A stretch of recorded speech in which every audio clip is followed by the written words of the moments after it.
بسم اللہ الرحمن الرحیم۔ السلام علیکم ورحمۃ اللہ وبرکاتہ۔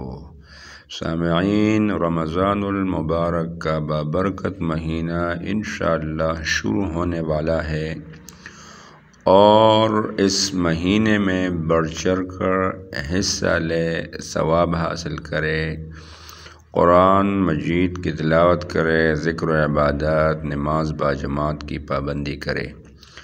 رمضان المبارک کا پہلا عشرہ رحمت کا ہوتا ہے، رمضان المبارک کا دوسرا عشرہ مغفرت کا ہوتا ہے، رمضان المبارک کا تیسرا عشرہ جہنم سے نجات کا ہوتا ہے۔